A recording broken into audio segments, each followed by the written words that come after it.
प्रकृति का अटल नियम है कि जो भी प्राणी इस भौतिक संसार में जन्म लेता है उसकी मृत्यु उसी वक्त तय हो जाती है। द्वापर युग में जब भगवान श्री हरि विष्णु ने पृथ्वी पर श्री कृष्ण बनकर मानव रूप में अवतार लिया तो सृष्टि के नियम अनुसार हर मानव की तरह इस रूप की मृत्यु भी निश्चित थी। प्रभु ने स्वयं के बनाए इस नियम का पालन करने हेतु अपनी मृत्यु की लीला किस प्रकार रची, आइए जानते हैं कि आखिर कैसे हुई थी भगवान श्री कृष्ण की मृत्यु और उनकी मृत्यु के पश्चात कौन कौन सी घटनाएं घटी। द्वापर युग में जब महाभारत का युद्ध समाप्त हुआ और पांडवों की विजय हुई तब कौरवों की माता गांधारी ने अपने 100 पुत्रों की मृत्यु का कारण भगवान श्री कृष्ण को माना और क्रोधवश उन्हें श्राप दिया कि जिस प्रकार तुम्हारे कारण मेरा पूरा वंश समाप्त हुआ है कृष्ण, उसी प्रकार तुम्हारा पूरा वंश नष्ट हो जाएगा। अब श्री कृष्ण तो स्वयं परम ब्रह्म है, उन्हें कोई श्राप तो लग ही नहीं सकता और वो तो स्वयं यमराज से भी अपने गुरु के बेटों को वापस ले आए थे, तो भला मृत्यु उनका क्या बिगाड़ सकती है। परंतु सृष्टि के नियम का पालन करने हेतु और गांधारी के श्राप का मान रखते हुए भगवान श्री कृष्ण ने ऐसी लीला रचाई। महाभारत के युद्ध के लगभग 36 वर्ष बाद जब भगवान श्री कृष्ण ऋषि दुर्वासा सहित अन्य ऋषि मुनियों के साथ बैठे थे तभी श्री कृष्ण के पुत्र शाम को एक शरारत सूझी और वो एक स्त्री का भेष बनाकर ऋषियों के सामने पहुंच गए और बोले कि मैं गर्भवती हूँ, कृपया बताएं कि मैं पुत्र को जन्म दूंगी या पुत्री को।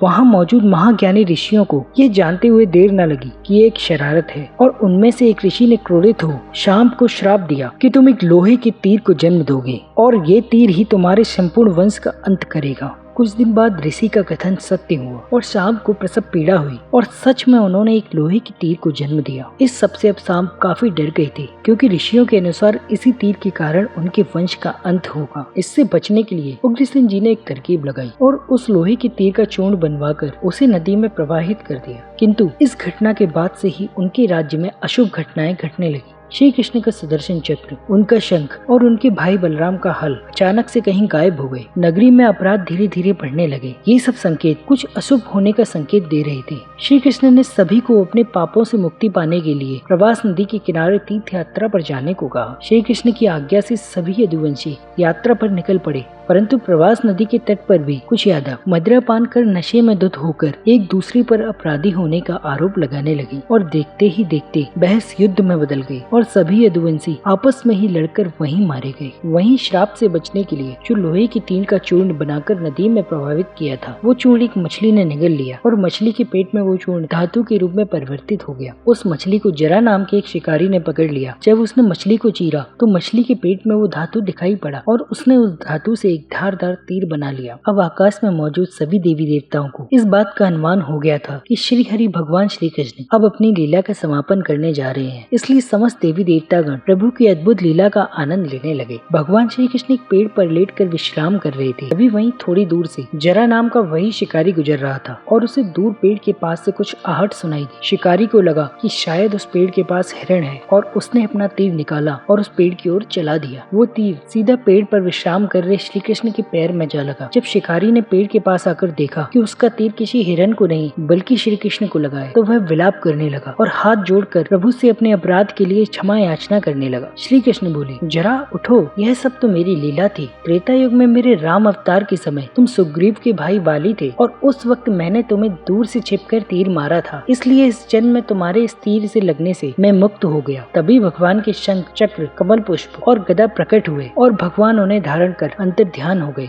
इस प्रकार भगवान श्री कृष्ण अब प्रकट हुए।